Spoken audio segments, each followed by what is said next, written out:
Hiba always believed her father would protect her. That belief kept her quiet, obedient, hopeful, and that belief was exactly what broke her. Hiba was young, barely 20, but she had grown up too fast. Her mother had died when she was a child, leaving behind memories that faded quicker than they should have. Her father remarried a few years later. The woman he brought home, Nusret, arrived with polite smiles, soft words, and eyes that never truly rested. To the world, Nusrat was a caring stepmother. Inside the house, she was something else entirely. She controlled routines. She controlled conversations. And slowly, quietly, she controlled her husband. Hiba stayed silent. Not because she was weak, but because she didn't want to disturb her father's happiness. Hiba's father was a businessman. Not rich, but respected. He owned land, a house, and investments built through decades of struggle. Everyone knew one thing. Everything was meant for Hiba. Her father had said it openly. "She is my only child," he would say. "Everything I earn is for her future." Nusret smiled when he said that, but her eyes didn't. The trip that changed everything changed one morning. Hiba's father left for a long business trip, 2 months abroad. Before leaving, he hugged Hiba tightly. "Take care of yourself," he said, "and listen to your stepmother." Hiba nodded. She didn't know that hug was the last protection she would have for a long time. It happened quietly. No shouting. No argument. One afternoon, Nusrat entered her husband's study while Hiba was out. She unlocked the cupboard where important documents were kept. Property papers, land records, legal files. She took them all. When Hiba returned and noticed the cupboard open, her heart skipped. "Where are the papers?" she asked. Nusrat didn't look up. "I moved them," she replied calmly. "You don't need to worry." Something cold ran through Hiba. The first lie that night. Hiba tried calling her father. The call didn't connect. Days passed, then weeks. Each time Hiba asked about the documents, Nusret answered differently. "They're safe. Your father asked me to handle them. You're too young to understand these matters." Hiba felt trapped. She had no proof, no authority, and no voice. One evening, Hiba overheard a phone call. Nusrat's voice was low and sharp. "Yes, the papers are with me now." "No, he doesn't know yet. Once it's transferred, there will be no problem." Hiba's hands trembled. Transferred. Her heart pounded as the truth hit her. Her stepmother wasn't holding the papers. She was stealing the future written on them. That night, Hiba sat alone in her room, staring at the walls that had once felt like home. Tears fell silently. Not out of fear but betrayal. She whispered to herself, "You took what you thought I wouldn't fight for. You forgot one thing. I am my father's daughter." Hiba didn't know how yet, but she knew one thing clearly. This wouldn't end quietly. Hiba understood something important that night. If she reacted with anger, she would lose. If she stayed quiet, she could learn everything. So she chose silence, not weakness, but strategy. From the next morning, Hiba changed. She stopped asking questions. She stopped checking cupboards. She smiled more. Nusrat noticed. "You seem calmer," her stepmother said casually. "I trust you." Hiba replied softly. That sentence relaxed Q's row more than anything else ever had. And that was Hiba's first victory. Hiba began observing everything. When Nusrat made phone calls, which lawyers she visited, which documents she carried, which relatives suddenly became frequent, Hiba wrote everything down: dates, times, names. Late at night, she searched online about property laws. She learned how transfers worked. She learned how signatures mattered. And most importantly, she learned this without her father's legal consent. Nothing was permanent. That hope kept her alive. One afternoon while Nusrat was out, Hiba went to her father's old office. There, she met Mr. Farouk, her father's longtime accountant. He looked shocked to see her alone. "Where is your father?" he asked. Hiba hesitated, then told him everything. Farouk listened quietly, then sighed deeply. "Your father trusted her too much," he said, "but this can still be stopped." That sentence felt like air after drowning. Farooq revealed something crucial. Newsrat had attempted to submit property papers, but some were copies. Not originals. Why?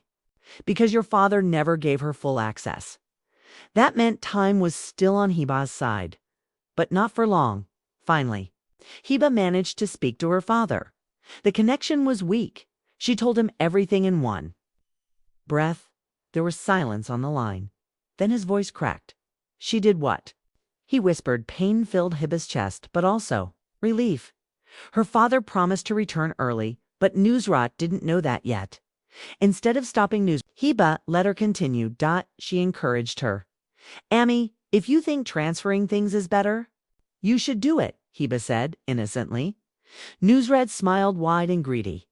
That smile told Hiba everything. With Farouk's help, Hiba secretly recorded conversations, saved messages, copied emails, documented everything. Each line Nusrat told became a brick in the wall that would crush her. The frightened girl who cried in silence was gone. In her place stood someone patient, someone sharp, someone waiting.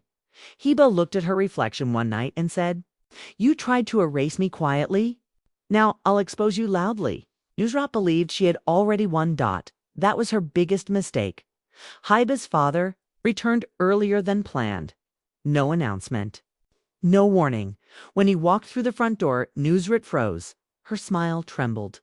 You came back early," she said. "I missed my daughter," he replied calmly. Hiba stood behind him, her eyes steady. For the first time, Nusrat felt something unfamiliar: fear. That night, her father asked for the documents. "All of them," he said. Nusrat laughed nervously. "Some are with the lawyer. Some are safe elsewhere. Bring them tomorrow," he said. There was no room for argument. Hiba watched her stepmother pace the room later that night, making frantic calls. The trap was closing. The next day, they all went together. Nusrat spoke confidently until Farouk entered the room. Her face lost color. The lawyer reviewed the files carefully. "These signatures," he said slowly, "are incomplete." He looked up, and some of these papers were submitted without legal authority. The room went silent. Nusrat's voice turned sharp. "She is manipulating you," she shouted, pointing at Hiba. "She wants everything." Hiba finally spoke. "I wanted what you tried to steal," she said quietly. The truth poured out: recordings, messages, witnesses. Each piece stripped Nusrat of her lies. Word spread quickly. Relatives whispered. Neighbors judged.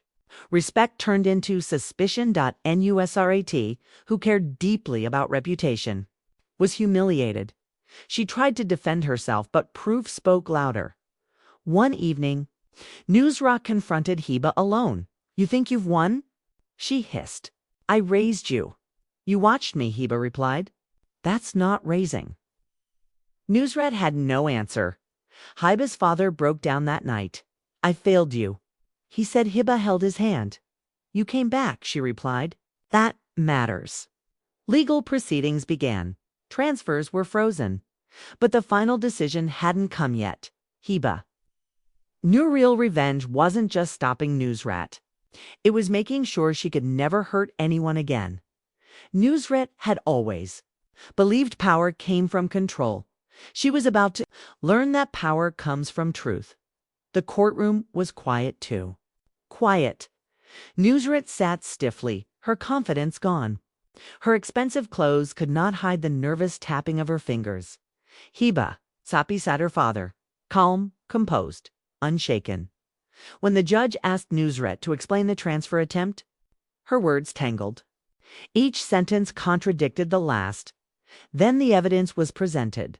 Audio recordings, witness statements, original documents. The truth stood tall. The judge spoke.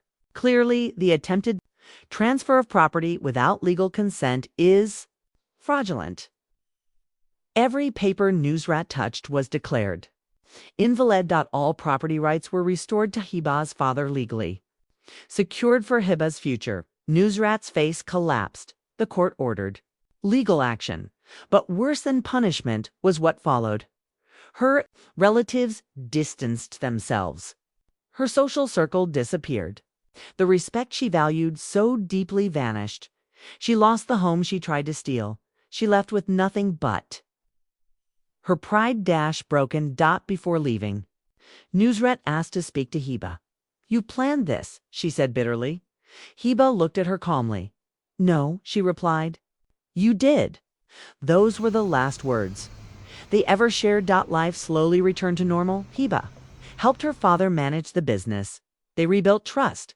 They rebuilt peace. Hiba no longer feared silence. She owned it. One evening, Hiba visited her mother's grave. "I didn't shout," she whispered. "I didn't destroy. I just stood firm." She realized then revenge didn't make her cruel. It made her free. Years later, Hiba became known as a woman who understood law, patience, and dignity. People asked how she survived betrayal. She always answered by letting truth do the fighting.